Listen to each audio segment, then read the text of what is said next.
The world has seen many unexpected encounters between leaders, but what happened in Doha stunned both African and Western audiences. On the sidelines of an international summit in Qatar, former U.S.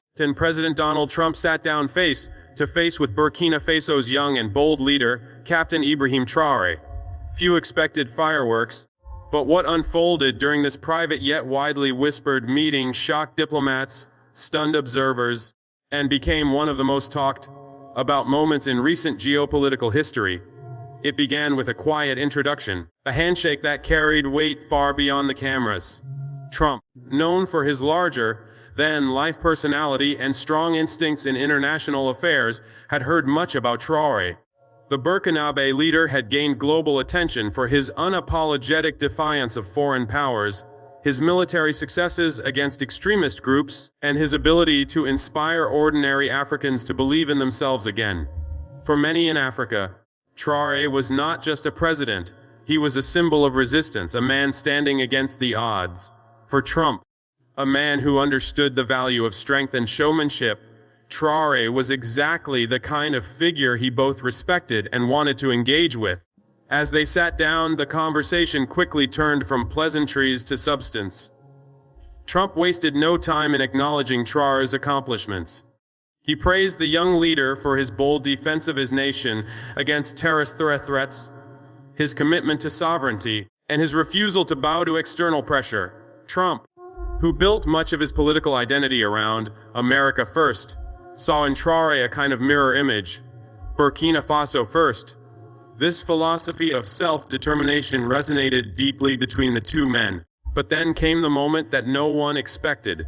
According to insiders, Trump leaned in, lowered his voice, and told Traoré directly, "We need a deal. The U.S. can't afford to ignore you.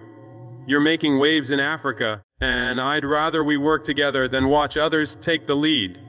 This was not arrogance. It was strategy. Trump recognized that Africa, long overlooked by Washington elites, was fast becoming the new battleground for influence between world powers. Russia and China had already made their moves. France, the former colonial power in Burkina Faso, was rapidly losing ground and respect. The U.S. had a choice: either step back and watch or step in and engage. And Trump, never one to sit idle, chose engagement. Observers later noted how different the tone of this conversation was compared to the old days of condescending lectures from Western leaders to African presidents. This was not Trump dictating terms. This was Trump acknowledging Traoré's leverage. It was an American statesman recognizing the strategic and symbolic importance of a young African leader whose influence stretched far beyond his small, landlocked nation. Traoré, for his part, listened carefully. His expression remained calm, but inside, he must have realized the magnitude of this moment. For decades, leaders of nations like his had been forced into the role of receivers of aid, of military assistance, of lectures about governance and democracy.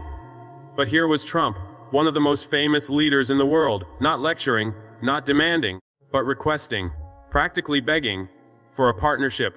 This reversal of roles was nothing short of historic. It was the clearest sign yet that the global balance of power was shifting.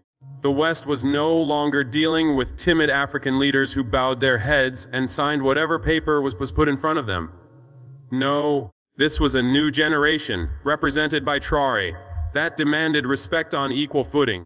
The conversation that followed ranged across topics of mutual interest. Trump emphasized the importance of economic ties. He spoke about American companies willing to invest in Burkina Faso, in agriculture, mining, infrastructure, and energy. He offered technological partnerships, particularly in clean energy and digital communication. He made clear that the U.S.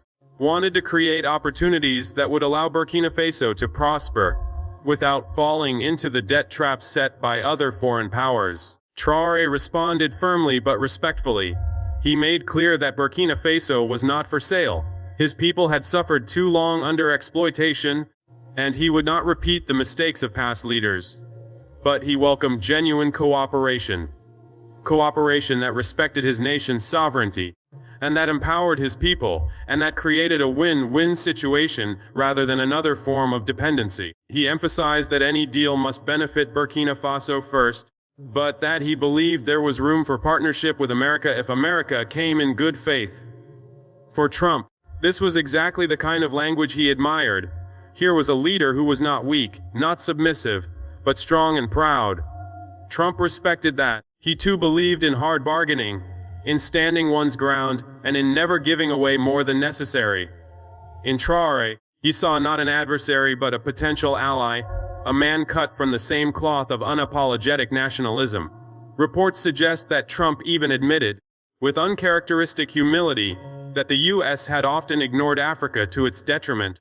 He acknowledged that Washington insiders had failed to see the continent's rising importance, that they had allowed others, especially China, to dominate trade, infrastructure, and political influence.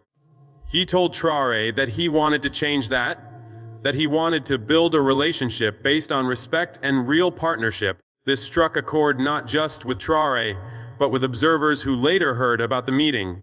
For decades, Africans had longed for American engagement that was not paternalistic or controlling.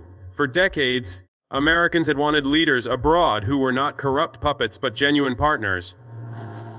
In this meeting, those two desires seemed, at least briefly, to align.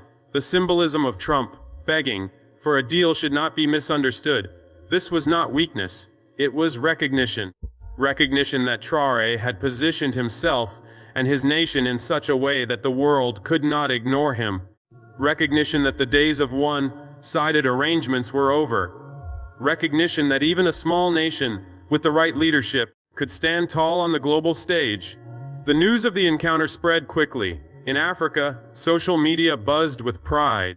Many young Africans celebrated Traoré as a leader who had turned the tables, who had made a world power acknowledge their worth.